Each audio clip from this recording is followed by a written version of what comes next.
daqui a pouco.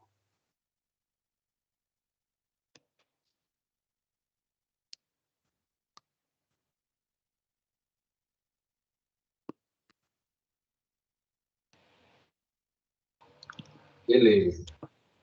Então, coloquei aí para gravar e é isso. Vamos começar logo. Agradeço a participação de todos hoje no nosso seminário de sistemas dinâmicos, de dinâmica / simetrias, de dinâmica e teoria de Lie. E hoje quem vai falar é o Lucas, nosso, como fala? Co-carregador de piano. E o Lucas vai falar sobre geodésicas em espaços simétricos, mais especificamente em Grassmannianas de planos. E eu já vi os slides, está bem colorido, bem divertido. Com você, Lucas. Uma boa apresentação. Valeu, Mauro. Obrigado. Só desculpa a demora para entrar, eu estava ajustando, justamente porque tem muita figura, ajustando os problemas técnicos aqui. Tá. O Teams é uma lata velha, né? Pois é. Eu queria que vocês me falassem. Eu não vou usar o tablet que eu costumo usar para dar aula, porque ele é meio devagar. Mas para aula tudo bem, seminário às vezes precisa ser mais ágil. Eu achei melhor experimentar outra coisa. Mas eu queria que vocês me falassem se a tela estiver demorando para atualizar alguma coisa. Eu aviso. Eu tenho outras opções, eu tenho plano B aqui. Tá, beleza. Então, pessoal, eu vou falar sobre isso, e a minha ideia, assim, eu ia ficar feliz se no final da palestra vocês saíssem daqui. Vocês veem o meu ponteiro quando eu uso? Ou preciso usar? Sim. Legal. Então, se vocês saírem da palestra entendendo essa figura, assim, e o que ela tem a ver com esse problema de contagem geodésica, eu ia ficar feliz. É o seguinte, a gente vai começar introduzindo o problema de contagem geodésica, o que a gente quer dizer com contagem geodésica, e para isso a gente vai, em vez de falar desses espaços grassmannianos de planos, que eu vou introduzir depois, a gente vai pensar no espaço mais simétrico possível, que é a esfera, que já aí aparecem os ingredientes do nosso resultado principal, é o resultado que eu e o Mauro estamos terminando de escrever esse ano, que ele vale para o contexto mais geral, que é o contexto de espaços simétricos. E essa palestra também surgiu de eu estar preparando exemplos para o artigo. Deixa eu preparar exemplo para o artigo, deixa eu fazer uma palestra. Que aí uma coisa ajuda a outra. E aí, depois de falar do resultado principal, aí sim eu vou falar, vou sair da esfera e vou para essas grassmannianas de plano. Beleza? Bom, primeiro eu vou falar um pouquinho de geodésicas. Sempre bom. Eu me lembro que na palestra que eu dei no verão, claro, é uma palestra mais curta, não dá para falar muita coisa, mas depois eu conversei com umas pessoas que assistiram e, por exemplo, nem todo mundo sabia que era geodésica. Então, é sempre bom lembrar que geodésicas são as curvas de aceleração zero, né? São o que substituem as retas ou que minimiza a distância localmente, né, em espaços de dimensão maior. Mas, claro, para falar de aceleração zero, você precisa ter uma métrica, você tem que ter uma variedade riemanniana. E nesse contexto mais geral, a aceleração zero é isso aqui. Né? No caso da esfera, o que você faz? Essa aqui é a tal da derivada covariante, que ela vê as componentes da derivada de um campo na direção tangente do seu espaço abstrato. Quando você está numa esfera imersa, o que você faz, essa derivada covariante, é simplesmente pegar apenas a parte tangencial da aceleração. Então, ter aceleração zero, nesse contexto, vai ser, você não ter parte tangencial, né? A aceleração ser, no caso da esfera, não ter parte tangencial está apontando na mesma direção da posição. Isso aqui, essa equação, se você formula para uma curva que a derivada tenha sempre o mesmo comprimento, aquela história de parametrização por comprimento de arco ou proporcional ao comprimento de arco, o que você obtém dessa equação, na verdade, é a equação do massa-mola, basicamente. Então, numa esfera, a equação da geodésica é basicamente a equação do massa-mola, e aí então você consegue resolver as chaves geodésicas da esfera. São dados por... Você pega, por exemplo, sai do ponto P na direção X, então é cosseno do P e seno dessa direção X normalizada. Beleza? A mesma coisa você pode fazer assim, em geral, uma variedade riemanniana, você pega a solução para essa EDO, que sai de um ponto numa certa direção. E na esfera, isso aqui parece um pouco com a exponencial, né? De fato, se eu pensar nesse plano aqui, gerado por esse vetor P e o vetor X, e eu pensar eu posso pensar esse plano como planos complexos, se eu mando 1 para o P e o I por esse X normalizado, eu penso nesse isomorfismo aí, entre esse plano e os complexos, a geodésica é a exponencial, esse plano complexo. Então, no contexto mais geral de geometria riemanniana, se chama essa aplicação de aplicação exponencial. Ela resolve esse EDO e pega quanto o EDO anda na geodésica até o tempo 1. Beleza? Então, na esfera, a exponencial riemanniana, você pode pensar como uma exponencial mesmo. Isso te dá as geodésicas. E se está pensando e a gente quer, quando a gente está interessado em geodésica, a gente está interessado, então, em entender essa aplicação exponencial. Beleza? Em geral, a EDO só tem solução local, né? Então você precisa de alguma hipótese topológica para você conseguir solução global para poder, por exemplo, calcular no tempo 1. Mas eu estou trabalhando aqui só com variedade compacta, então isso garante que eu consigo resolver essa EDO e andar no tempo 1. Beleza? Opa. Só que esse aqui, quando eu penso na geodésica, que sai de um ponto numa direção, eu estou pensando num PVI, né? Em termos de EDO. Só que o que eu estou interessado quando eu falo em contar geodésicas não é nesse PVI. Eu estou pensando sempre contar geodésicas vai ser olhar para geodésicas entre 2 pontos. Então, vou fixar 2 pontos, quero saber das geodésicas que tem entre eles. O bacana de espaços curvos é justamente que, diferentemente da reta e do RN, você pode ter várias retas entre 2 pontos. Esse é o problema que eu estou interessado. Aliás, esse problema eu estou interessado desde o mestrado. No mestrado eu estudei esse tipo de problema, no outro contexto. Isso aqui já não é mais um PVI.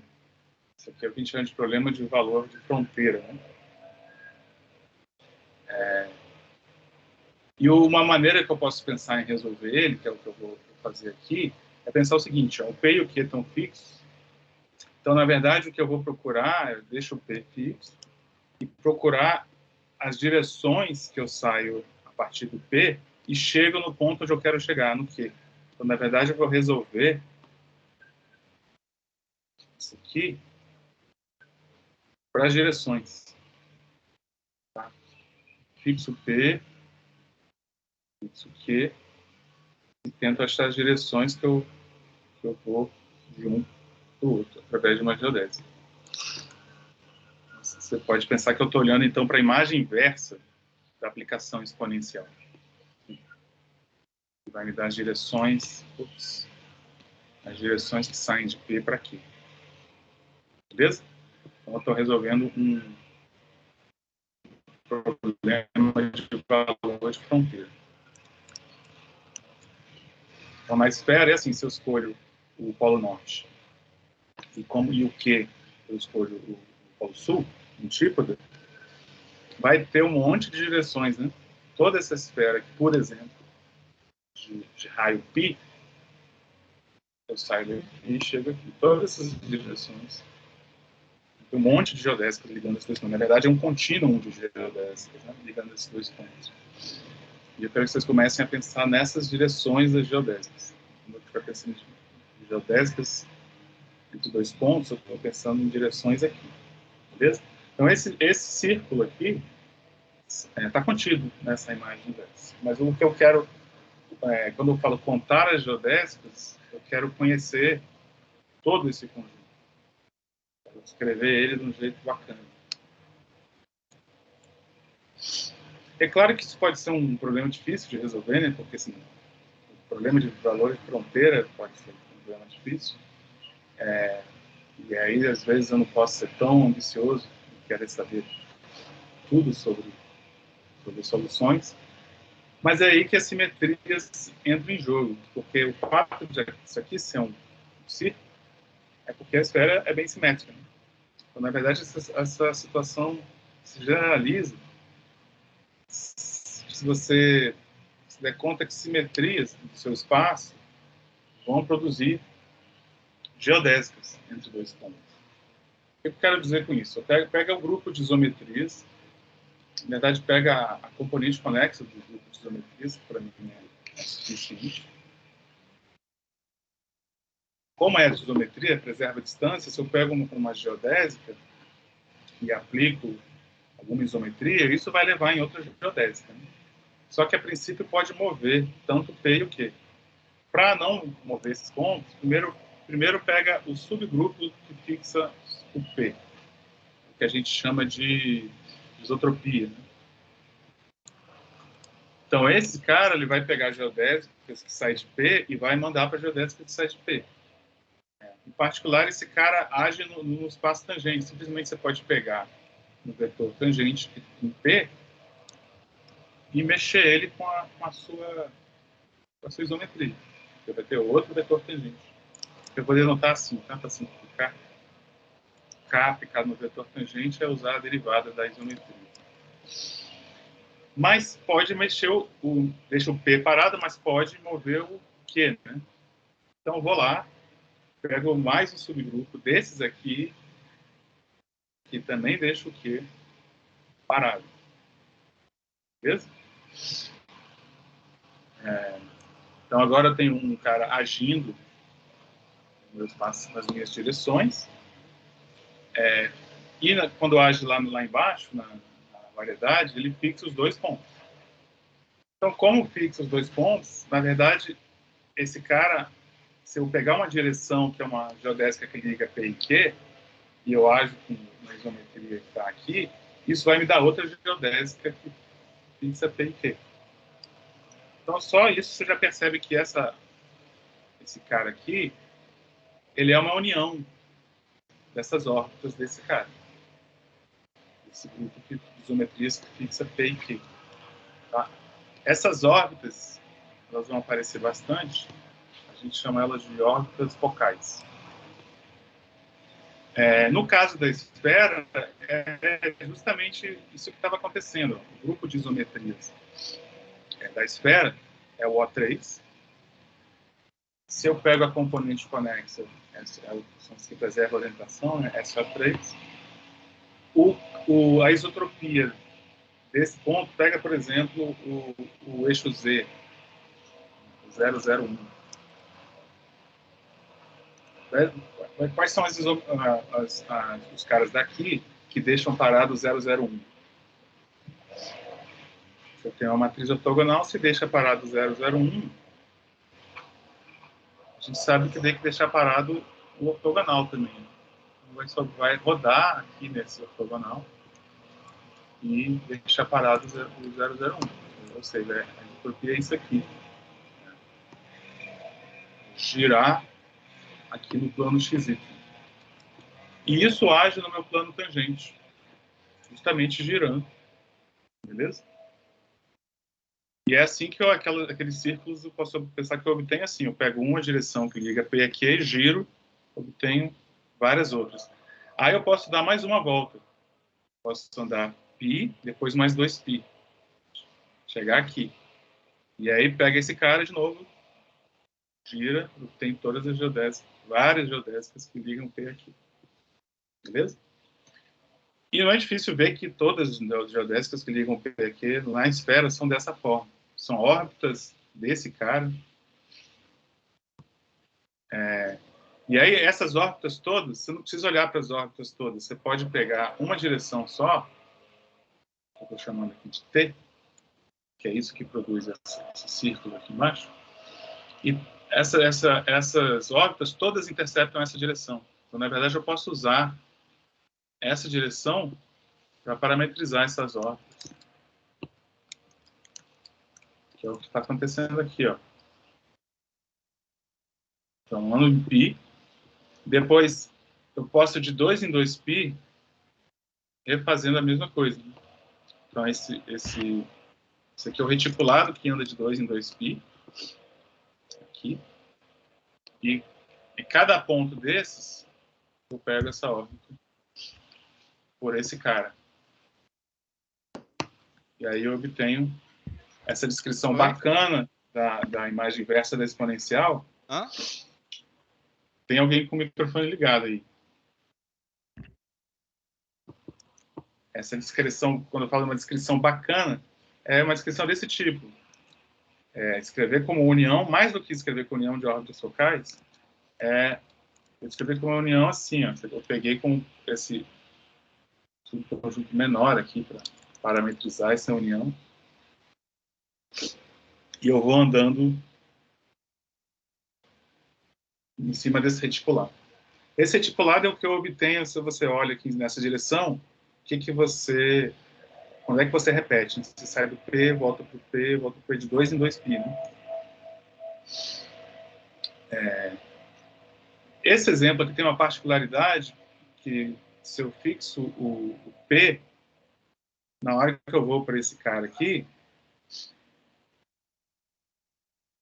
se eu fixo o P, automaticamente fixo o antípoda, né? Então, essa passagem desse cara para esse é o mesmo grupo, né? Nesse exemplo da esfera. Mas, em geral, esse grupo aqui vai ser menor.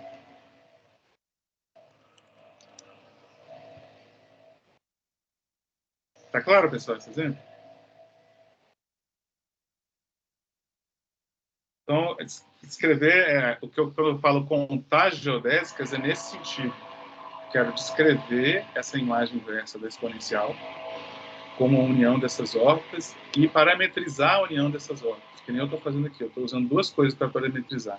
Esse T, que é por onde todas as órbitas passam, e nesse T, esse reticulado. Beleza? Se você escolher um ponto que não seja um antípoda, aí fica claro que o KQ é menor. Exatamente. Se eu escolher um ponto Q que qualquer um que não seja um antípoda, eu vou ter várias geodésicas, né? Mas você vai ter só naquela direção. Você não vai ter esse fenômeno de uma geodésica dar origem a várias outras. Isso a gente vai enxergar como é que isso funciona no caso geral também. Outra coisa bacana para perceber nesse exemplo, que então, na verdade,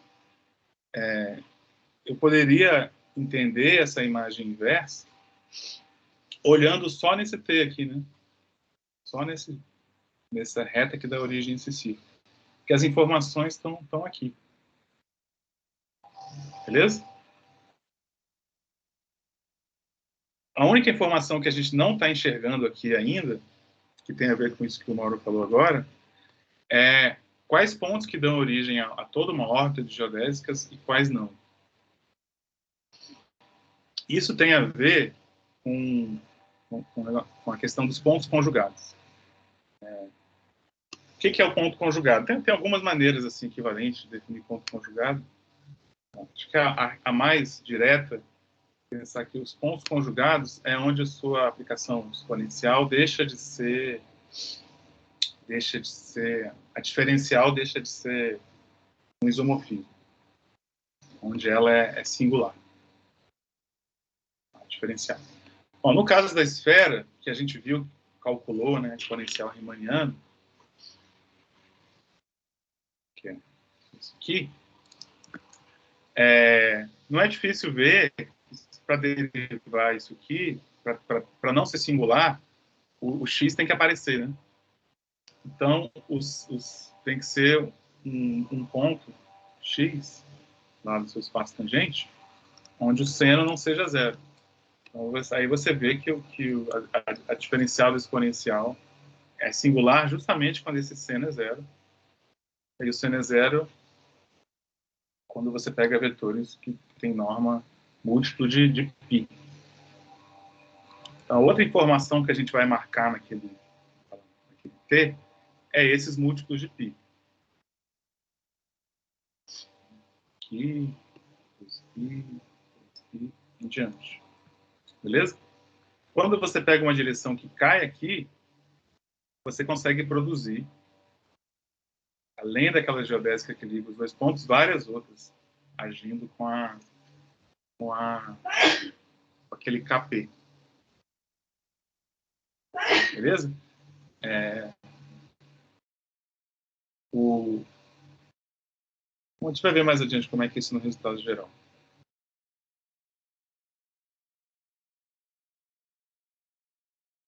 E aí, de novo, como é que se eu estou numa situação dessa de pontos antípodas, tem um monte de geodésicas ligando eles, como é que eu enxergo isso olhando só o T? Porque se eu olhar só o T, eu poderia pensar que isso aqui dá uma órbita focal e isso aqui dá outra.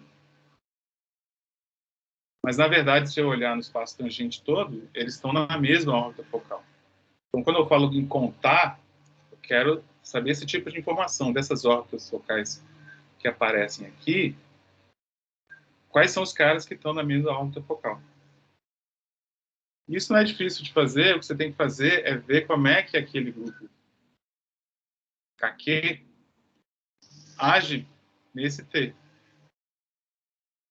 Então, se você pensa o KQ aqui são rotações, né? Ele age nesse T. O que quer dizer agir no T? Como é que ele faz? Se ele pega alguém do T e leva a outro alguém do T, o que ele está fazendo? Nesse caso aqui é uma reflexão. Né? Então, usando esse grupo de reflexão, chamando de WQ, o grupo de Weyl, eu consigo enxergar lá no T quais são os caras que estão na mesma órbita focal sem ter que sair do T. Beleza? Então, a gente vê, ainda no caso da esfera, que assim, para entender essas órbitas focais, basta entender essa sombra delas nesse T, onde intercepta o T. Eu uso o grupo de Weyl para saber quais são os que estão na mesma órbita. E se interceptam ou não esses pontos conjugados, que eu marquei de amarelo, isso vai dizer para a gente se vai ter, além desses dois, são pontos que levam, são duas direções que levam de P até Q, se tem outros. Se vai ter esses tracinhos amarelos, eles dizem para a gente se a gente está num ponto conjugado. Nesse caso, se eu consigo produzir mais geodésicas, além das que tem aqui. Beleza? Para entender um pouquinho mais, antes da gente ir para o caso geral do resultado, a gente pode pensar num outro exemplo, que é da esfera ir para o projetivo. Então, aí, todas as coisas funcionam quase tudo igual. A única coisa que muda é que no projetivo, se você anda naquela direção, você dá uma volta mais rápido. Né? Você não precisa dar todo 2π para voltar para o mesmo ponto. Só você dar π, você já voltou para cá. Então, só muda o reticulado, só muda aquele gama. O resto tudo, como a projeção da esfera no projetivo é um diffeomorfismo local, inclusive uma isometria local, tudo fica igual. Beleza? A única coisa que muda é o reticulado. Então, mas, assim, em P só muda isso, mas o grupo também muda, né? Se eu mudar o Q, muda o grupo. E se eu mudar, duas coisas, né? Toda vez que eu mudo o Q, muda o grupo. E aí muda os grupos que muda a isotropia. Né? O grupo que age transitivamente ainda é o mesmo, mas muda a isotropia. E mais importante para a gente, pode mudar esse WQ. O WQ depende do K.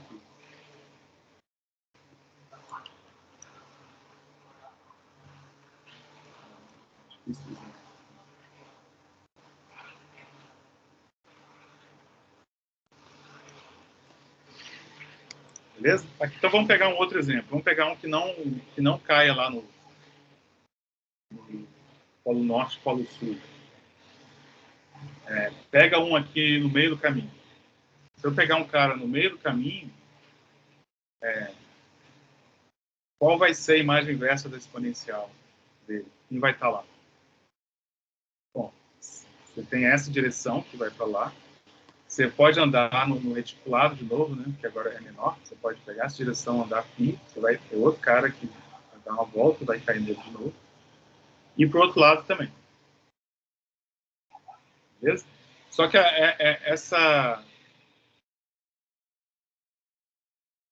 aqui, como não é um ponto conjugado, você não vai ter um monte de geodésica, né? Porque se eu pegar uma outra geodésica que vai daqui para cá, já não vai ligar P e Q, já vai ligar P e outro ponto.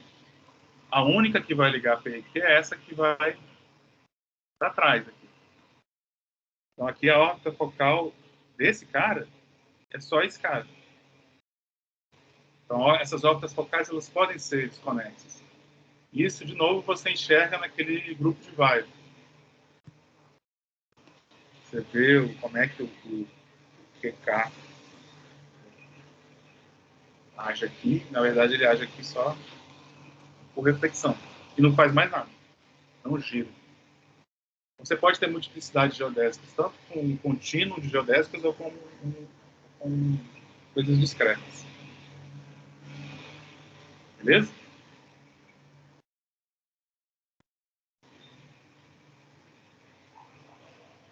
Então, nesse caso, de novo, eu tenho uma união de órbitas focais, mas são órbitas focais discretas, de dimensão zero, e desconexas.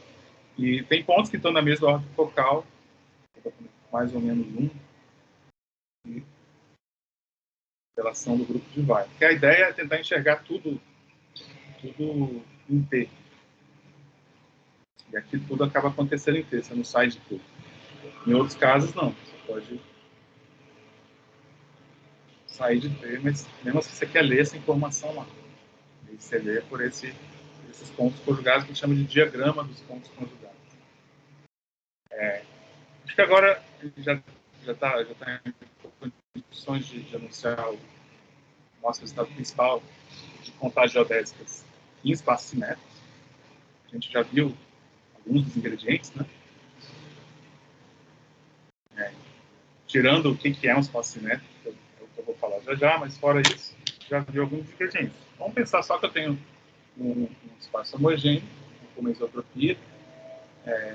Aqui eu estou pensando em espaço simétrico compacto, então esse grupo aqui vai ser compacto, conexo. E eu pego uma métrica riemanniana que ele haja como isometria. Aquela minha direçãozinha que eu pegava na esfera, o que eu vou pegar, no caso geral, é também um espaço tangente, mas eu vou pegar um subespaço, que a gente chama de toro maximal. Você tem dimensão 1, pode ter dimensão maior, desde que, geometricamente, quando você joga lá no seu espaço S, pela exponencial, isso deu uma coisa... tem várias maneiras equivalentes de pensar nesse toro maximal. Geometricamente, você pode pensar que isso aqui é uma coisa sem curvatura. Por exemplo, aqui, um círculo. No caso da esfera, se eu tentar pegar um espaço de dimensão 2, o plano tangente todo, vai dar uma coisa com curvatura. Então aqui não, eu quero pegar um espaço, um subespaço do espaço tangente, o maior possível, que não tenha curvatura.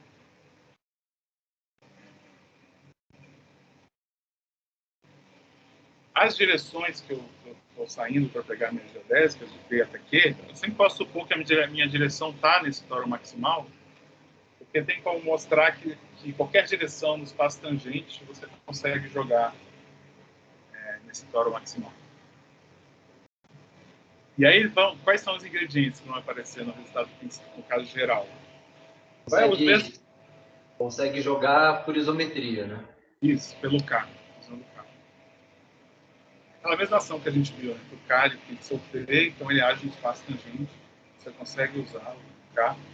Isso, na verdade, é bem bacana. Acho que não está claro do jeito que está enunciado aqui, mas, na verdade, é um tipo de resultado de diagonalização. Todo mundo no espaço tangente, você pode jogar nesse tórax, e esse tórax é uma espécie de espaço diagonal.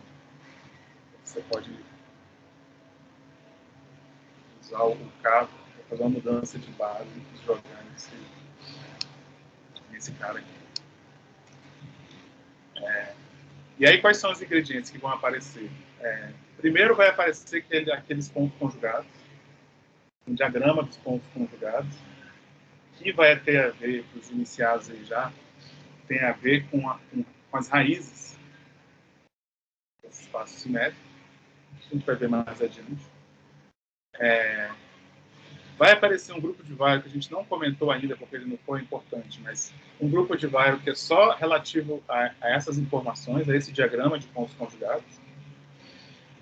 E essas informações aqui são todas infinitesimais. Você só precisa olhar essas coisas no espaço tangente. Mas você precisa de informações globais também. Você vai precisar do reticular, que é aquela mesma coisa, esse tórax maximal. Quando é que você dá voltas e volta para o mesmo ponto? E aquele grupo de Weyl, como é que o QK age aqui. Com de posse desses ingredientes, né, que foram, exceto esse, os outros foram os mesmos que apareceram no caso da esfera, não dá para enunciar o teorema, que é o seguinte: se eu estou no espaço simétrico, nessa situação mais geral, a esfera e o projetivo são casos particulares, eu sempre consigo determinar a imagem inversa da exponencial. Ela vai ser dada por uniões de órbitas focais daquele QK. Esse H, lembra que é esse H que eu fixei aqui. Tá? Quando você pega uma direção, que liga P a Q, e a partir dela você consegue ver quais são todas as outras. O que você pode fazer? Você pode andar no reticulado, andando no reticulado você volta pega outra direção que sai de P aqui, e a cada ponto desse reticulado você pode girar com esse QK. Aqui. Cacofonia. E nesse aqui, na verdade, é um dos partes importantes do teorema, mas é mais do que isso o teorema. A gente quer ver como é que a gente enxerga essas órbitas focais só olhando para o tórax maximal, sem precisar olhar para tudo. Então, aí vai ser que nem a gente viu nos exemplos. A dimensão de cada uma dessas órbitas focais você vai saber olhando para aquele diagrama dos pontos conjugados. Você vai ver onde esse cara está em relação a esses pontos conjugados, e a partir daí você consegue saber a dimensão. Os caras que estão aqui, quais são os caras que, na verdade, quando você olha em T, pode ter vários caras que vêm da mesma órbita focal, né? Como a gente viu no caso da esfera. Quais são os caras que vêm da mesma órbita focal? São os caras lá em T que você consegue jogar um no outro por aquelas reflexões, WQ.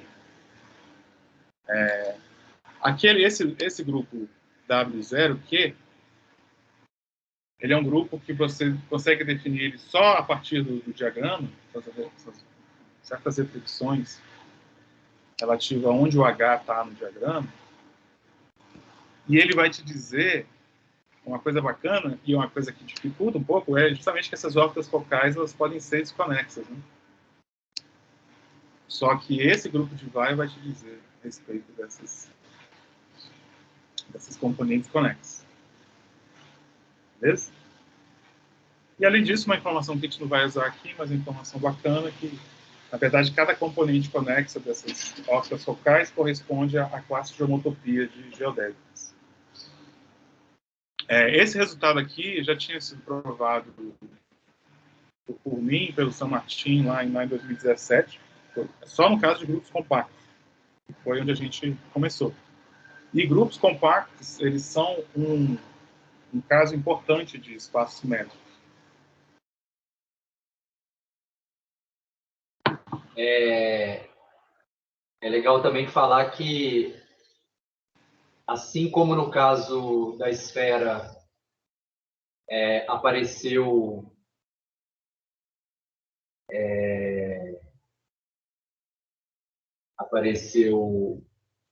aquele círculo, né? Quando você estava com ponto antípoda, esse K, Q, H, blá, blá, blá, essa órbita focal é uma variedade flag, né? Isso, bem lembrado. A componente conexa é uma variedade flag. Então, aparecem umas variedades flags lá na... Essas órbitas focais são variedades flag. São direções que você anda e liga duas geodésicas. Isso, inclusive, permite você ver variedades flag como espaço de geodésicas ligando dois pontos.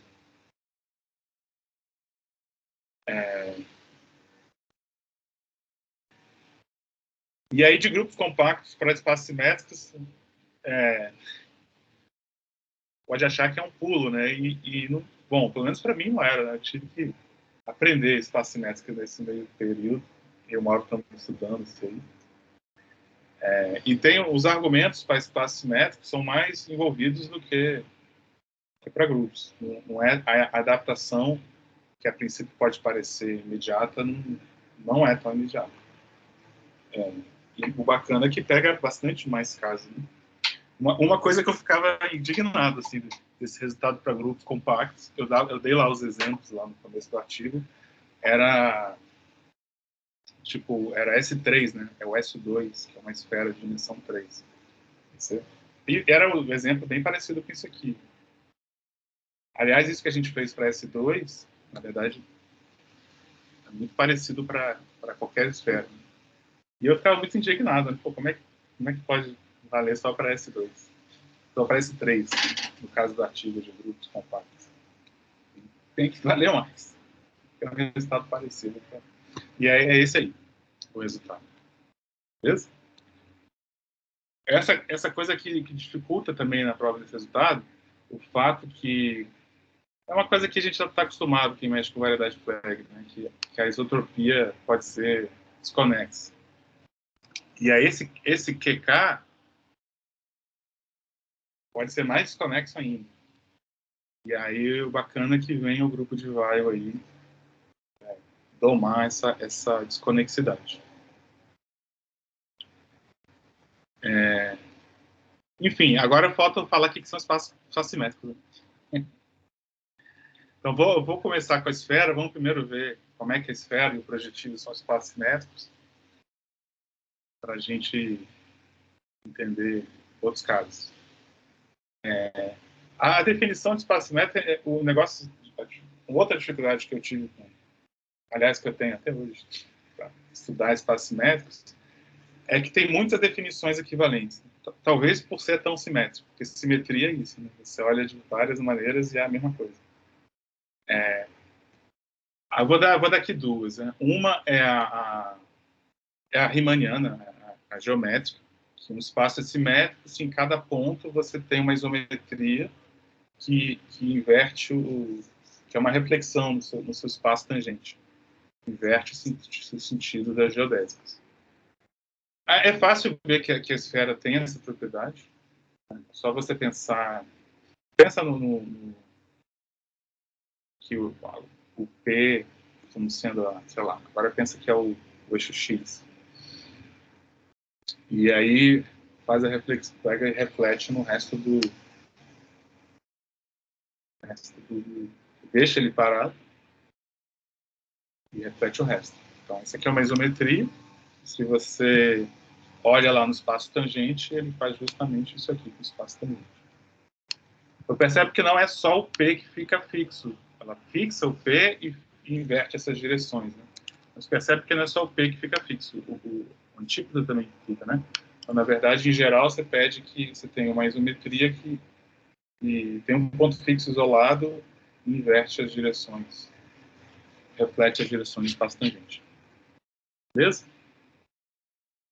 Tem um jeito mais de teoria de Lie de ver isso,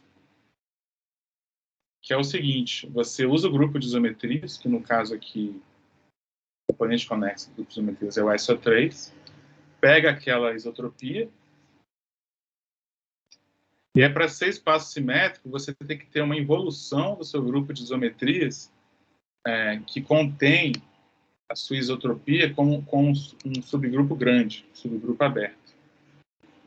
Então, é uma definição mais abstrata, mas a transição de uma para outra é simples, porque você pega qual vai ser essa involução do seu grupo de isometrias? Vai ser simplesmente conjugar com a sua reflexão. Beleza? Isso aqui, mesmo nesse caso aqui, a reflexão está aqui, né? No caso de dimensão 3, não está, porque esse aqui tem determinante -1, mas não importa, só preciso que seja alguém que deixa esse U parado. E a conjugação aqui vai deixar. Beleza? E aí, o conjunto dos pontos fixos dessa involução é justamente todo mundo que comuta com essa reflexão, não é? E como essa reflexão aqui é diagonal, em blocos, a gente sabe, né, as matrizes que comutam com matrizes diagonais em blocos são as matrizes que têm a mesma forma de blocos. Então, o ponto fixo dessa involução vão ser as matrizes de SO3 que têm essa forma em bloco. Beleza? Então, pode ser...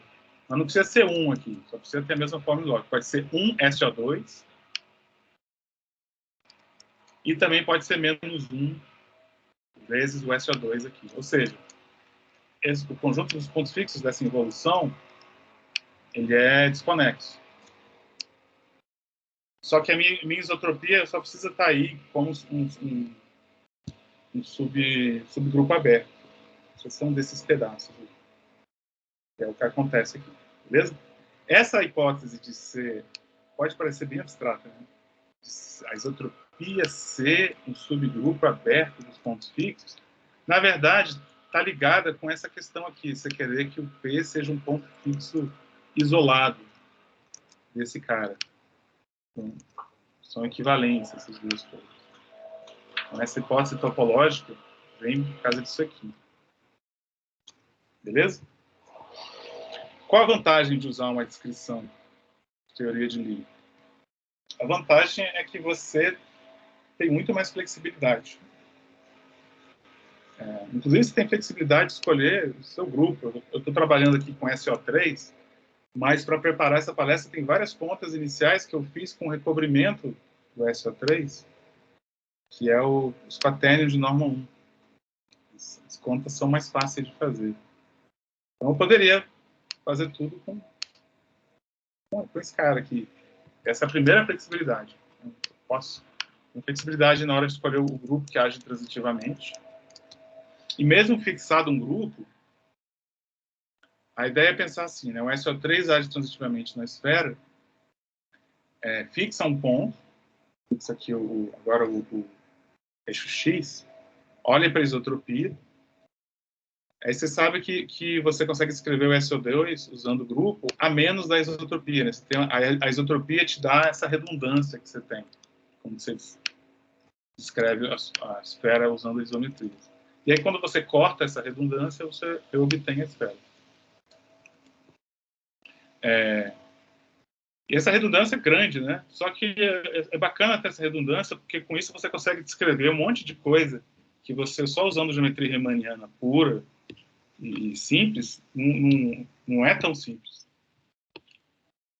Por exemplo, o fato do S2 ser esse quociente já te diz que o seu espaço tangente também é o quociente das respectivas álgebras de Lie.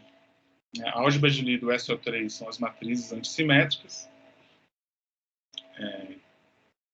matrizes 3x3 antissimétricas, né? Parecido com o SO2. O SO2, na verdade, é do círculo, né? Aquelas matrizes que a gente conhece lá, antissimétricas 2x2, ou seja, 0, 0, na diagonal, x menos x. E aí você pode, então, fazer o seguinte para descrever o espaço. Então, essa aqui, ó, a isotropia está aqui. Ela é a redundância, né? O que não está na isotropia, por exemplo, se eu pegar o complemento ortogonal da isotropia, vai me dar o meu espaço tangente. Beleza? Então, eu estou chamando esse complemento ortogonal de S. Lembrando que, como são matrizes antissimétricas, o que aparece aqui tem que aparecer menos aqui. Você consegue uma descrição bacana do espaço tangente. Essa hipótese aqui do K ser um subgrupo aberto dos pontos fixos da involução, quando você vai para a álgebra de Lie, fica uma igualdade. A álgebra do K é igual ao conjunto dos pontos fixos da derivada dessa involução. Beleza? Então, já expliquei o que é um espaço simétrico e já mostrei que a esfera é.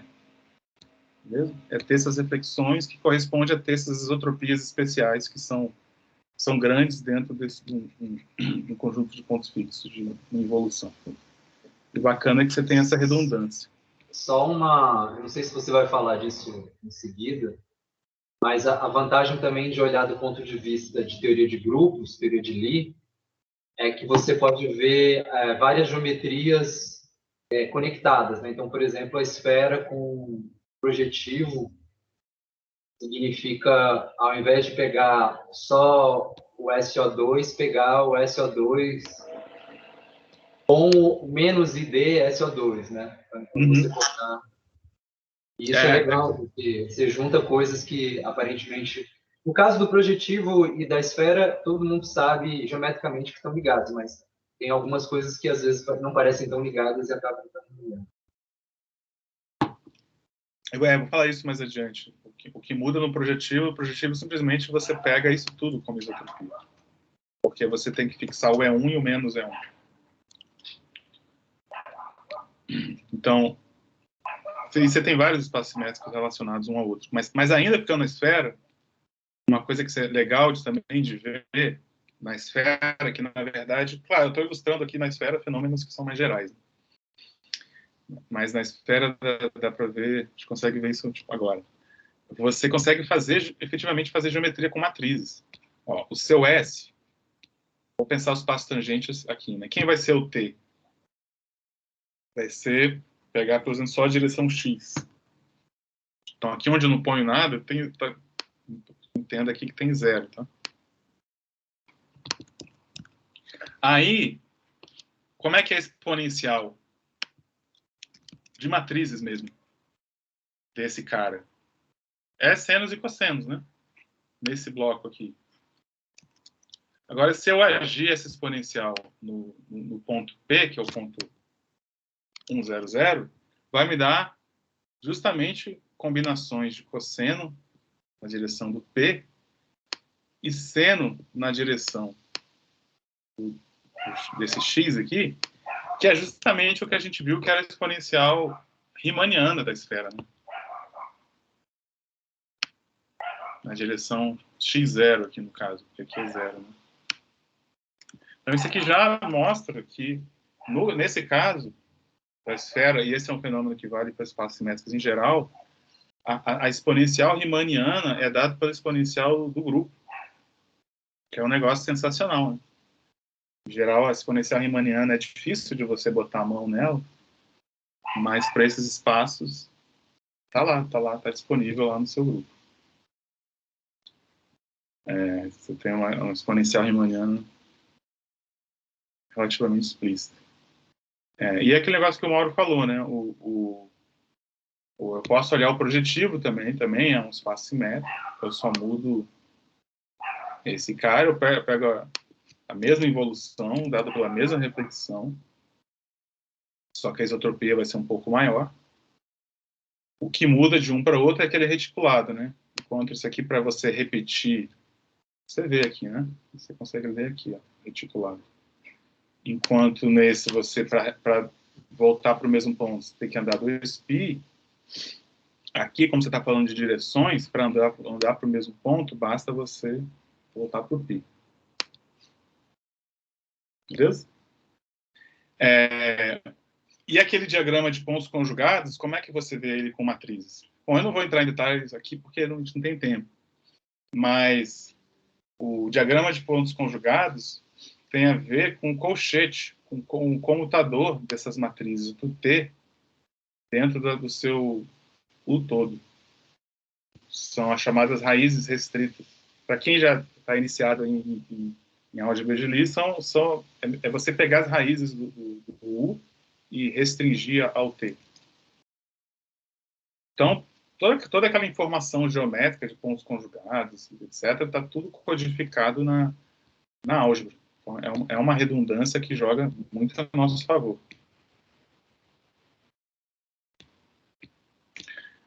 Com isso, eu posso ir para a terceira e última parte da palestra, que é falar da Grassmanniana de planos. Né? Por que eu pensei em Grassmanniana de planos do R4 como um exemplo bacana?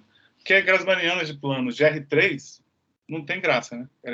Grassmanniana de planos de R3, todo plano é definido por uma reta, uma direção normal, né? Uma reta normal. Então, as Grassmannianas de planos de R3 é o projetivo. Então, ia dar a mesma coisa que a gente viu antes. Então, começa a ficar diferente aqui nas Grassmannianas de planos do R4.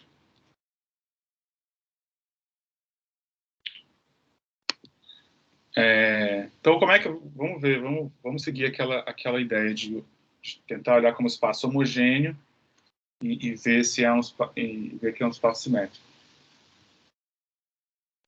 Vamos fazer assim, fixa um ponto. Essa anotação aqui, eu estou pensando no plano gerado por esses dois vetores canônicos, tá? O plano XY. A isotropia desse cara, como grupo, claro, eu estou pensando no SO4, né? As isometrias de R4, que age transitivamente aqui. Os caras que fixam o plano XY aqui dentro são dessa forma, né?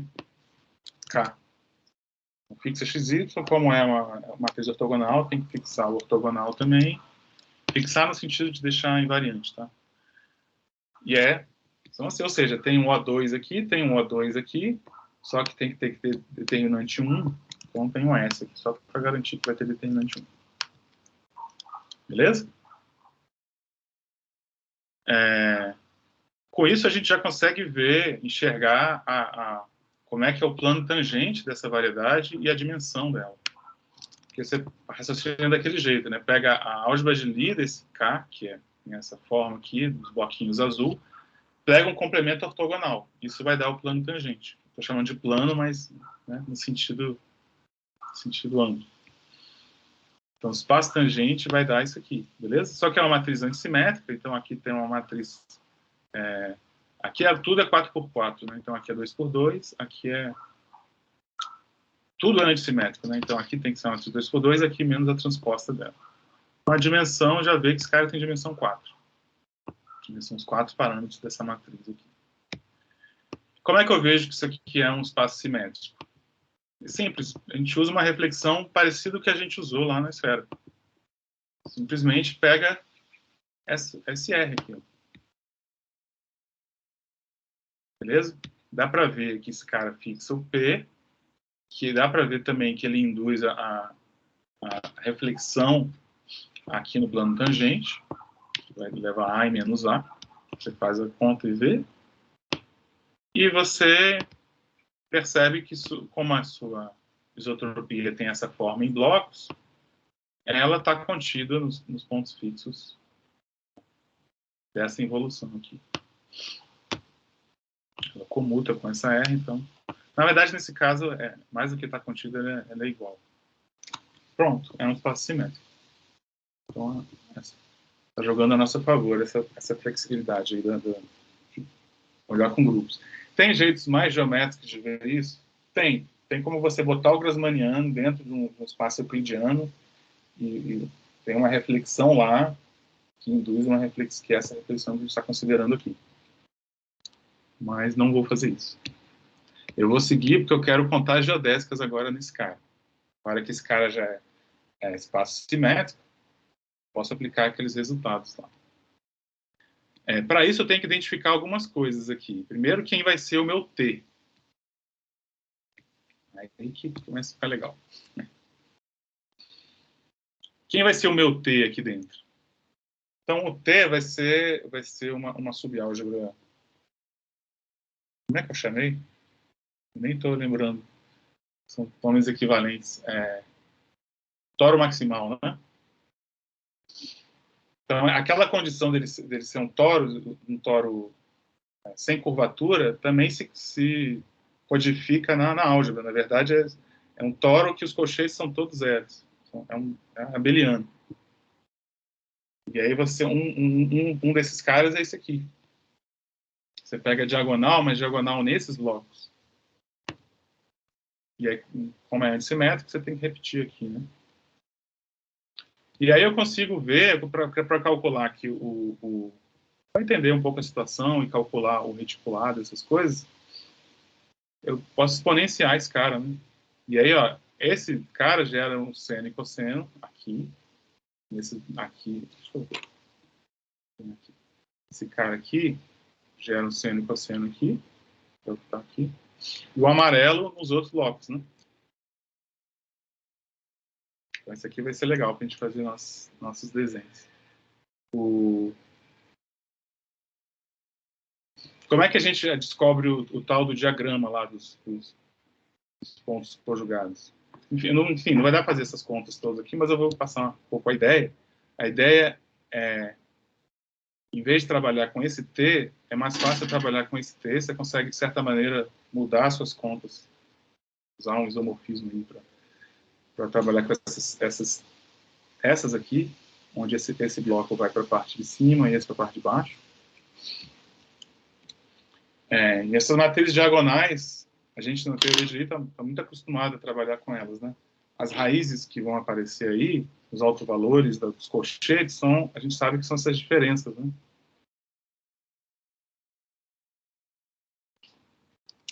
Então aparece esse menos esse, aparece esse menos esse, que é esse mais esse. A princípio apareceria também esse menos esse, que daria 2 vezes θ1, né? Só que, como essas matrizes são antissimétricas, aqui é 0 e aqui é 0. Então, quem sabe um pouco de teoria de Lie aí, tem alguns na plateia que sabem, o alto espaço que vai corresponder, que seria isso aqui, não tem. Então, é uma raiz que não tem alto espaço, não é uma raiz. Então, na verdade, nesse caso, só aparecem essas aqui. Beleza? Aí vamos fazer aquele desenho que agora vai ser mais interessante que na esfera. Então, em vez de fazer só o T na esfera, que na esfera tinha dimensão 1, agora tem 2 dimensões, né? Tem esse θ1, tem esse θ2. O diagrama aqui na esfera era só aqueles múltiplos de π, agora são esses múltiplos de π dessas 2 caras aqui, né? Tipo, onde é que θ1 mais θ2 é múltiplo de π, então θ1 mais θ2 igual a 0 aqui, depois θ1 mais θ2 igual a π aqui, e vai, sobe e desce. Beleza? E aqui, mesma coisa aqui, ó, múltiplos de π dessa diferença. Então vai ser essa diferença igual a 0, igual a π, igual a menos π, vai para os 2 lados. Então o diagrama que antes era só aqueles tracinhos múltiplos de π, agora é essa rede aí. Agora vamos pensar... Já a gente vai pensar em geodésica. Vamos pensar só...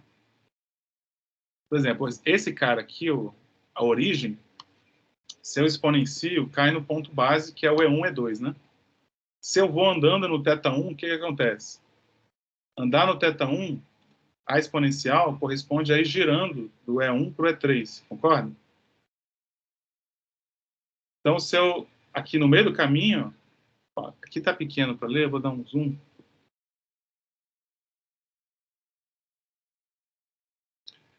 Aqui é 1, né? Se eu vou andando aqui em direção do θ1, ele vai girando, passa pelo E3 a 90 graus, e depois, quando chega a 180 graus, volta para o menos E1.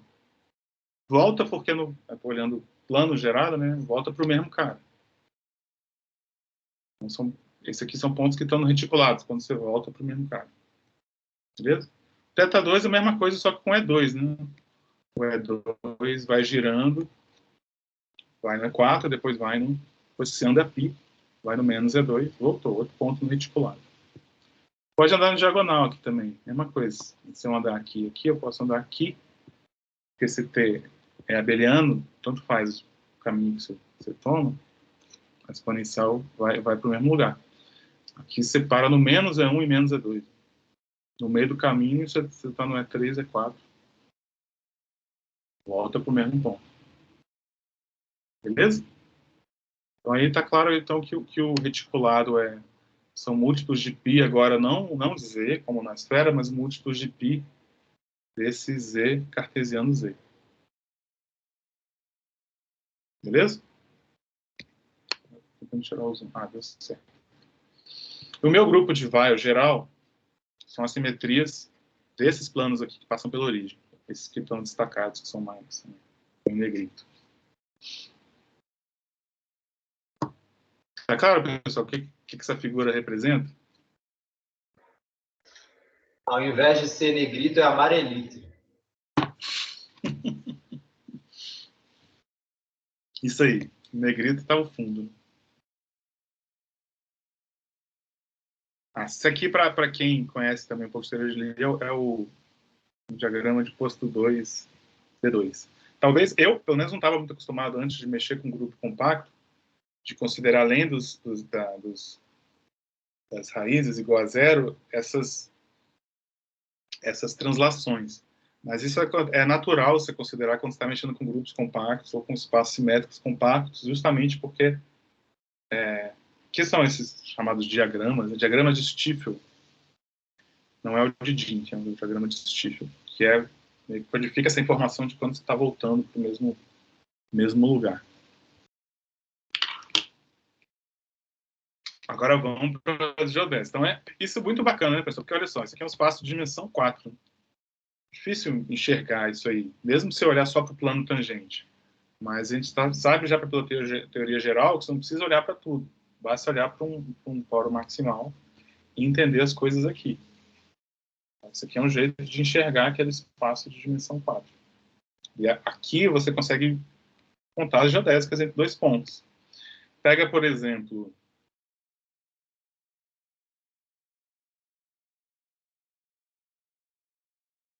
aqui eu estou fazendo dois exemplos. O P é o E1 e E2, pega o Q como sendo o E3 e E4. Aí eu vou escolher aquele H, uma direção que liga esses dois caras, P e Q. Primeiro, eu vou escolher esse cara aqui, tá? Poderia também somar um cara no reticulado, escolher um lá longe, que também dá uma volta e cai de novo no Q. Mas, enfim, por simplicidade, eu vou escolher esse aqui. Aí vamos ver. Esse H é pipi? Ou na verdade, tá errado aqui. Pi sobre 2, pi sobre 2.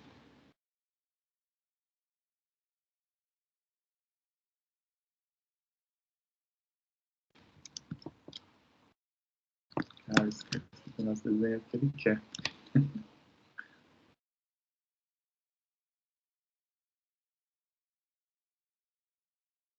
Bom, você sabe.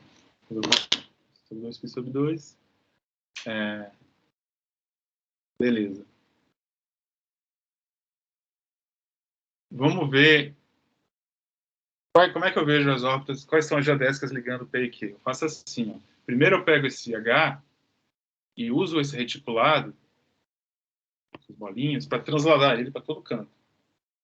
todos esses caras vão, se eu exponenciar, vão cair no Q.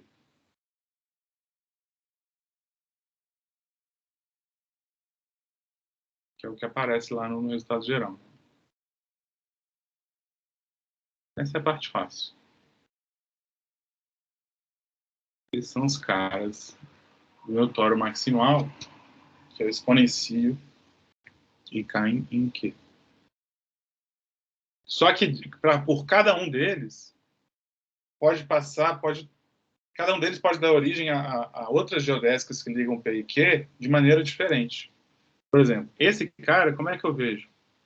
Se ele, além desse cara, tem outras... Qual a órbita focal que passa por ele? Então, a gente tem que ver duas coisas. Primeiro, eu vou olhar para aquele grupo de Weyl, né? Nesse caso aqui, aqueles dois grupos de Weyl... Deixa eu ver se dá tempo de calcular eles. Vou calcular só dessa vez e os outros eu não faço. O que é esse WQ? O primeiro WQ, ele tem a ver com o reticulado. É o seguinte, são as simetrias desse X, que eu aplicando no H, é quase um centralizador. Ele não precisa... O centralizador são os que eu aplico no H e cai de novo no H, né? Esse negócio é muito ruim para escrever.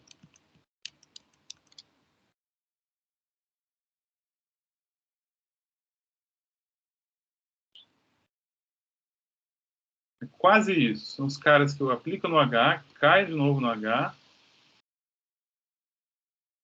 a menos do gama. Vamos escrever tudo junto.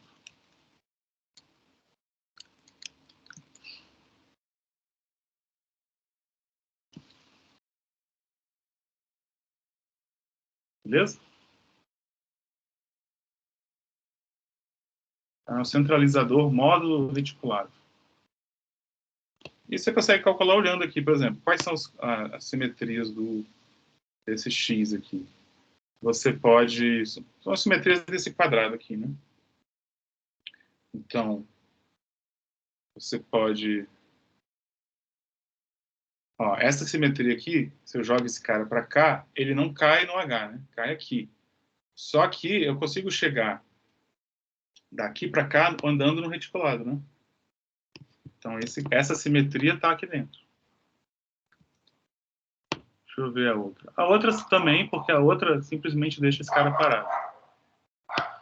E essa outra aqui, é uma simetria que você faz, simplesmente você vê aonde o H está no diagrama e olha para as reflexões com respeito a esses planos onde o H está. Mas ele está nos dois. Então, também, esses dois caras são iguais e dá todas as simetrias. Essa informação já te diz que as órbitas focais são conexas. Assim, esse cara está numa órbita focal, esse cara está na mesma, só que tem algo fora do T que liga os dois. Esse algo fora do T é justamente aquele flag, como eu estava falando, é uma ação do QK. E tem ainda mais essa informação do diagrama, te diz, o número de planos do diagrama que cruza o seu H, te diz a dimensão dessa órbita focal. Aqui, por exemplo, tem dois planos, né? Mas um deles é esse que passa pela origem. Você não conta esses que passam pela origem. Então, aqui tem um plano que não passa pela origem do diagrama, reta, né? Que está passando por ele. Então, essa órbita focal aqui tem dimensão 1. Então, realmente é um círculo. Já esse outro, que é simplesmente o H mais o outro cara que vai de P a Q, já tem dois caras do diagrama que cruzam ele. Nenhum deles vem da origem. Então, essa órbita já é maior, dimensão 2. Vai ligar esse cara com esse cara aqui. Tem mais coisa aí no meio, não é só um ciclo. Beleza? É o quê? Eu acho que é um S2. Tá.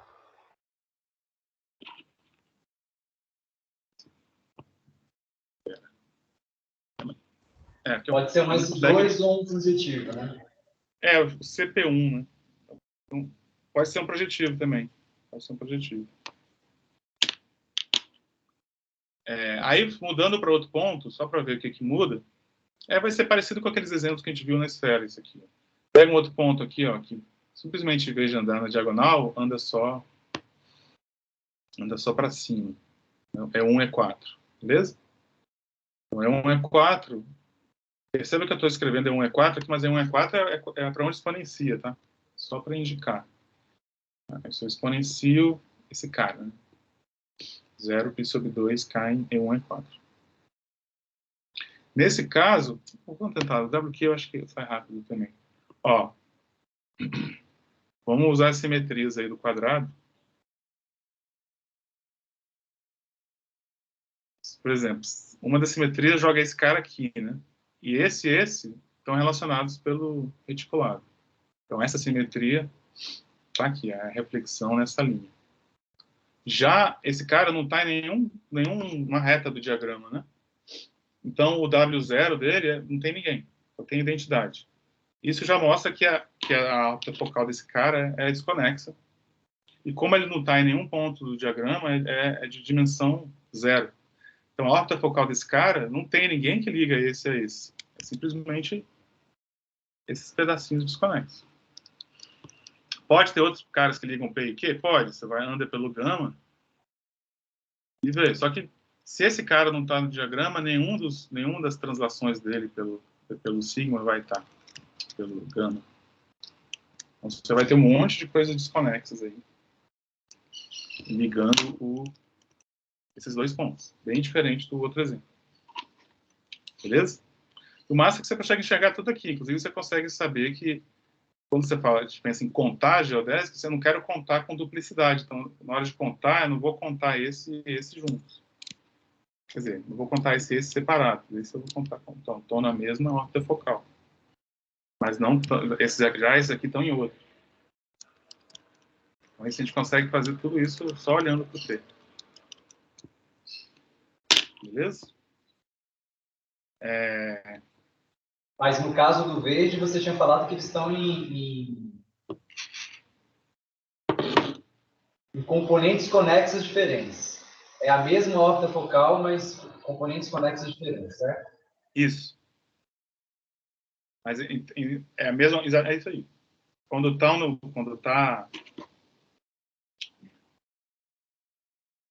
o grupo de while liga eles dois, como aqui esse cara é a identidade, quem dita os componentes conexos é esse cara. Então, esses aqui estão em diferentes componentes conexos, só que da mesma órbita focal. Já esses aqui estão em diferentes componentes conexos de uma outra órbita focal.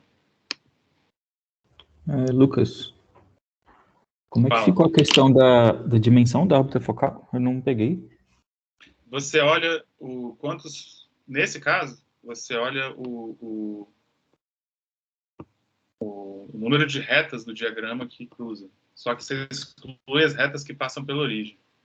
Nesse caso, nenhuma reta do diagrama passa. Entendi.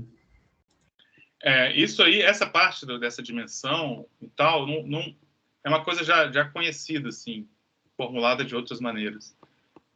Outro jeito de formular, mas eu acho massa igual, que é a dimensão da órbita focal é o índice da geodésica. Porque no caso de espaços simétricos, o ponto conjugado em geral, se você tem uma geodésica entre P e Q, e Q é um ponto conjugado, você tem uma variação de geodésicas entre P e Q entre P e chegam até Q na primeira ordem. Né? Não necessariamente terminam em Q, mas a derivada lá da variação em Q é zero. No caso de espaços simétricos, se você tem um ponto conjugado, liga P e Q. Não é a primeira ordem. Esse monte de geodésica que liga P e Q é justamente essa órbita focal. E a dimensão é o índice da geodésica. Como é que ficavam essas retas no exemplo lá, no primeiro exemplo de S2? Que é? Então, elas mal apareciam. Cadê? Esse aqui, ó. Os múltiplos de π. Só. Beleza? Beleza, valeu. Que aqui, em termos de raiz, vocês têm só uma raiz, é aqueles múltiplos de π, quando a raiz é zero e quando a raiz é múltiplo de π. Márcio, então, bom, vou falar mais um pouco, mas o que eu queria chegar mesmo era aqui. E como isso ilustra o resultado. Eu vou falar agora mais uma curiosidade, que é... E se eu olhar para planos orientados, né? Se a gente foi da projetivos, da esfera projetivo, agora do Grassmanniano eu posso subir para o Grassmanniano, não de planos quaisquer, mas de planos orientados. O que muda naquele desenho? Muda isso aqui, ó. Eu dei um zoom out para ficar mais... Dá para ver os reticulados. O reticulado anterior agora está no xzinho, que são os múltiplos de π. Beleza? No caso de Grassmannianos de planos orientados, o reticulado fica mais espaçado.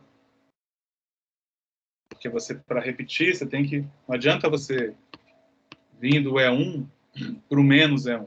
Você tem que dar a volta toda e voltar para o E1. Senão você não volta para a mesma orientação. Planos diferentes, se você considera orientação. Então, esse reticulado aumenta. E aí, se o reticulado muda, se você pegar os mesmos vetores, lá vai mudar, né? Porque vai mudar quem? Vai mudar, além desses transladados, vai mudar esse cara. Porque esse cara depende do reticulado.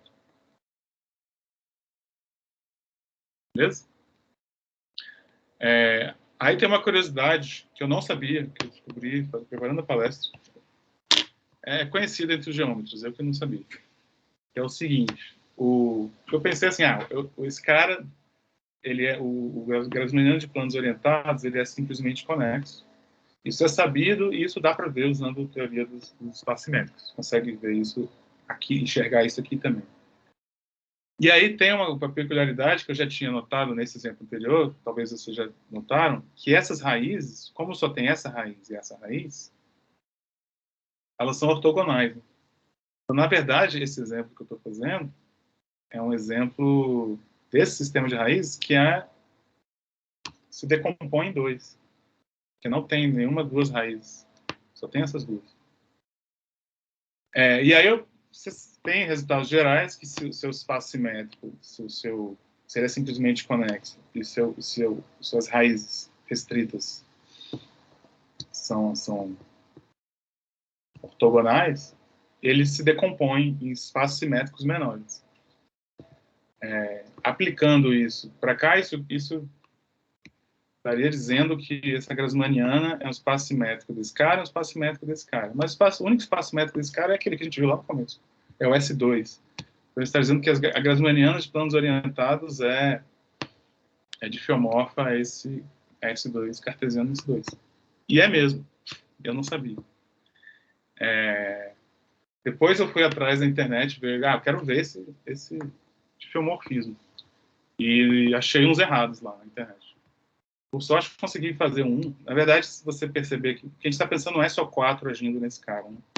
Se você, de novo, pegar o recobrimento do SO4, é uma construção bacana com quaternions que mostra que o recobrimento do SO4 é um produto também. O SO4 não é simples. Esse aqui são as raízes do SO4. E aí, basicamente, usando isso aqui, e a ação desse cara nos Grassmannianos orientados, fazendo umas continhas, você consegue ver que é isso mesmo. Eu achei curioso. Mas, assim, de todo modo, isso não tem a ver com o nosso resultado geral e tal, mas é mais uma propaganda aí de teoria de Lie, espaço simétrico, né? Coisa que isso aqui você conseguir enxergar esse desenho é muito legal. Uma outra coisa também de outros espaços, dá para considerar Grassmanniana de planos, não no R4, que é o caso mais simples, mas no Rn, n maior do que 4. O que muda? Muda. Deixa de ser, mesmo o orientado, né, deixa de ser um produto, nesse caso, e aparecem mais raízes. Isso que é legal. Porque, assim, aquela construção que a gente fez, que eu falei para vocês por alto como faz, é parecido. Você pega as manianas, pega o SON, a isotropia vai ser uns blocos assim. Então, o espaço tangente vai ser isso aqui. Você consegue ver a dimensão, que é 2 por n-2, né, a dimensão dessa variedade. Como é que vai ser o toro maximal? Vai ter dimensão 2 também. Só que é o seguinte, na hora que você for achar as raízes, como aqui tem mais do que 4, vai aparecer uns zeros aqui. E na hora que você fizer aquelas diferenças, além das que tinham aparecido antes, vai aparecer θ1 menos 0, θ2 menos 0. Vão aparecer mais raízes. Então, esse aqui não é o D2, é o B2, é outro sistema de raiz. Então, além daquelas que a gente viu, como aparecem essas, aparecem mais planos no diagrama, no caso reta, né? Aparecem essas retas aqui, ó, coordenadas, que antes não estavam no diagrama, agora estão. Então, a situação é parecida, mas vai mudar, né? Vai mudar a ortofocal, vai mudar a dimensão das órbitas, vai mudar o W0, beleza? Mas, de novo, totalmente calculável, né? Olha aqui, você consegue saber as geodésicas que indicam 2 pontos e contar e tal. Como isso aqui não é mais redutivo em um produto, essas grassmannianas de planos orientados não são mais produtos. Isso, inclusive, depois eu tenho que corrigir na Wikipédia. Eles não consideram, eu fiquei queimando a cabeça um tempo, mas ele não está considerado na lista que tem, porque tem uma classificação de espaços simétricos de tipo compacto, né? Um pouco mais restritos que os compactos. Mas eles não se consideram esse fenômeno, sei lá, que acontece aí, Grassmannianos 2 de dimensão quântica. Inclusive, o Pedro Reutemann me falou que tem gente da geometria que usa isso aqui, usa como ferramenta mesmo, para estudar superfícies em R4. Porque para fazer o mapa de Gauss, em vez de olhar para a aplicação normal, em geral, você usa o Grassmanniano orientado. E a aplicação de Gauss tem a ver com entender a Grassmanniana orientada.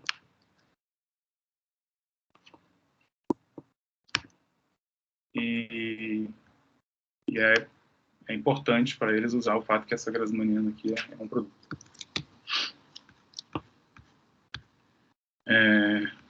Mas, não estou praticamente finalizado. Esse resultado que eu ilustrei, o resultado geral, ele tem outras aplicações, que inclusive a gente está desenvolvendo no artigo. Mas a primeira aplicação que é uma questão básica, né? Assim, imagem inversa da exponencial é um negócio que, até para grupos compactos, eu fiquei surpresa que ninguém tinha feito isso com mais detalhes. É uma coisa que você, né, sabe que exponencial de grupos compactos é sobrejetora.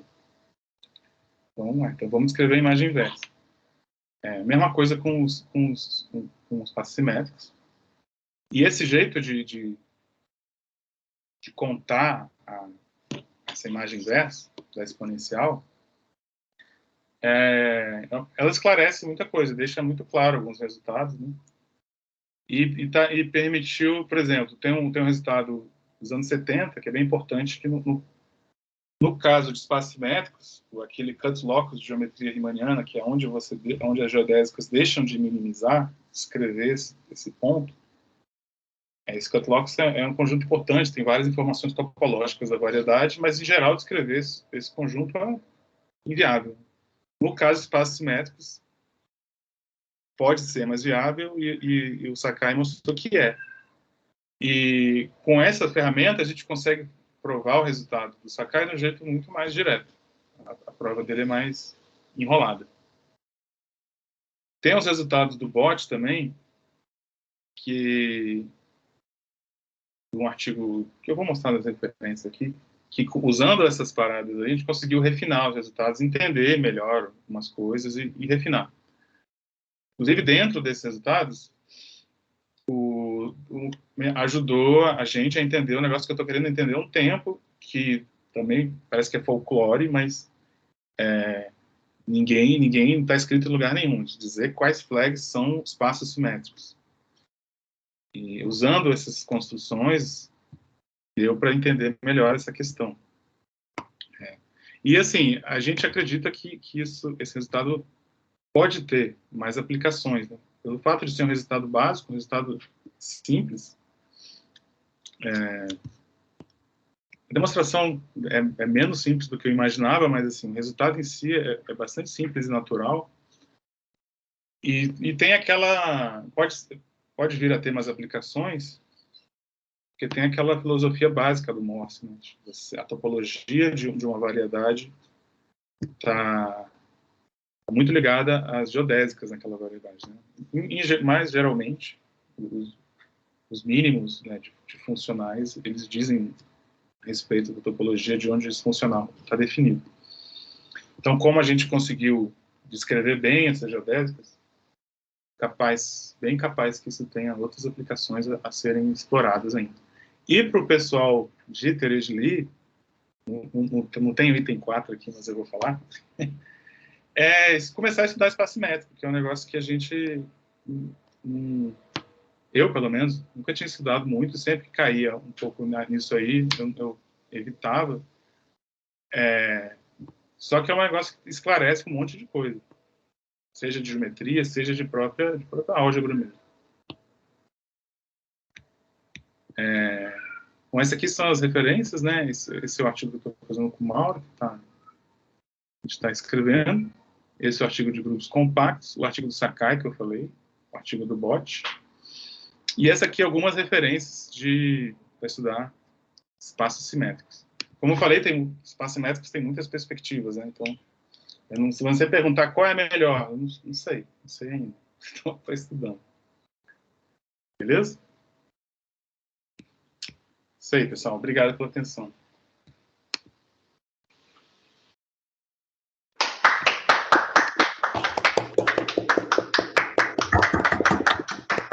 Muito bom, Lucas.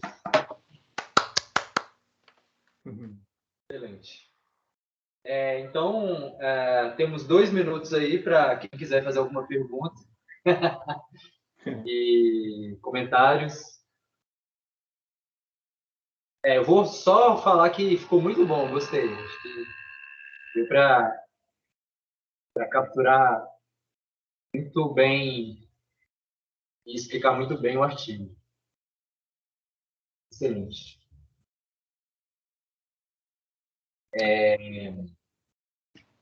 Eu, particularmente, acho que no futuro a gente pode também fazer alguns exemplos, é lógico que dá trabalho, né? Em que o T tem a dimensão 3, né? Só para aparecer uns exemplos tridimensionais. Sim. Legal dá para os estudantes fazerem. Mas, assim, o que é interessante é que você consegue visualizar o que acontece no T, mas não consegue visualizar tanto o que está acontecendo no próprio espaço simétrico, porque ele tem dimensão maior, né? Então, é um pouco... no caso da esfera e do projetivo de dimensão 2, você consegue fazer as duas coisas, né? Um negócio de dimensão 1 e você consegue enxergar mais ou menos o que está acontecendo no espaço simétrico, né? Isso é uma coisa que é complicado de dimensões maiores, né? Que você fica assim, um pouco frustrado de não enxergar. Então talvez eu acho que dá para escrever isso melhor. Por exemplo, falar que é um flag e dizer quem é a isotropia, isso dá. Não, então, isso aí é legal, mas de qualquer forma, como é geometria, a gente sempre quer, no final das contas, ver, né, as coisas, e em dimensão maior vai ficando mais complicado, mas de qualquer forma a gente consegue reduzir pelo menos vários casos para enxergar diagramas em dimensão 2 ou 3, que ainda dá para enxergar. Mas, no geral, a gente acaba tendo que apelar para a álgebra, né? Para descrições mais abstratas mesmo. Alguma pergunta, observação, comentário? Vou fazer um comentário na direção do seu comentário. Pode falar. Que esses pontos aí de interseção, né, nessa figura que está aí na tela, eles estão indicando assim os pontos que a gente pode ligar pelo número máximo, né, de simetrias. Na esfera são os pontos antipodais aí nessa coisa que a gente não consegue enxergar, a gente sabe que aumenta o número máximo de simetrias, né, pela dimensão da órbita focal. Não entendi como é que é. Não? Cortou? Não, eu que não entendi mesmo. Ah, tá. Enuncia aí de novo. Não, esses pontos de interseção entre as retas, né? Que isso está dizendo para você a dimensão da órbita focal. Isso Né? aqui? Esses pontinhos aí são bem especiais. Mas esse, você tá falando esse aqui ou Pode ser nas retas mais grossas. Por exemplo, esse aí. Não, o de mais embaixo. Aqui? É isso. Esse aí tá... Então, mas esse não é o mesmo que esse, porque tem... Na verdade, A reta mais grossa faz diferença, né? Vai, você não conta ela. Uhum. Entendi. O legal, assim, por exemplo, esse teorema do Sakai, o argumento fica muito mais limpo. Eu tinha prometido planos complexos e planos quaterniônicos, né?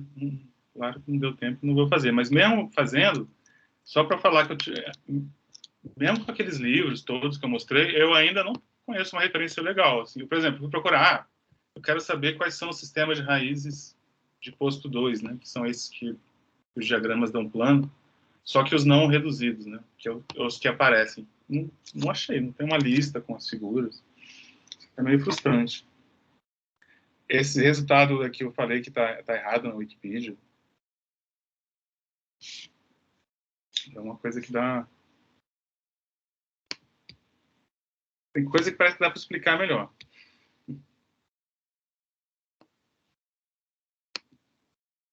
Agradecer de novo, Lucas. Valeu. Muito bom. Valeu, Lucas. Muito bom. Valeu mesmo. Obrigado, pessoal. Valeu pela presença, pessoal. Daqui 2 semanas, só deixa eu lembrar aqui qual é o próximo da nossa lista.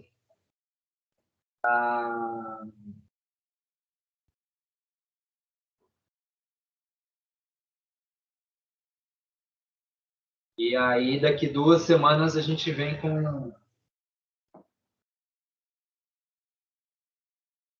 Só porque eu deveria ter olhado antes, né? Éder. É o Éder? Ah, é o Éder. O Éder estava aí, não sei se ele ainda está aí. Não está mais não. Tá mais não, mas ele estava aí. Beleza, então daqui 2 semanas vai ser o Éder. E aí vamos ter mais simetrias, mais geometria. Daqui a pouco volta os sistemas dinâmicos. Uma outra coisa, só uma observação. É interessante também, a gente faz muitos sistemas dinâmicos em grupos compactos e em grupos, né? E em variedades flags, né? Mas é legal também a gente começar a olhar sistemas dinâmicos em espaço menor. Pode ser interessante, né? Enfim, é uma coisa que eu estava conversando com o Lucas. Quem sabe no futuro a gente vai ter aí umas dinâmicas aí nos espaços menores. Valeu, pessoal. Um abraço. Legal. Valeu, Valeu. um abraço. Abração.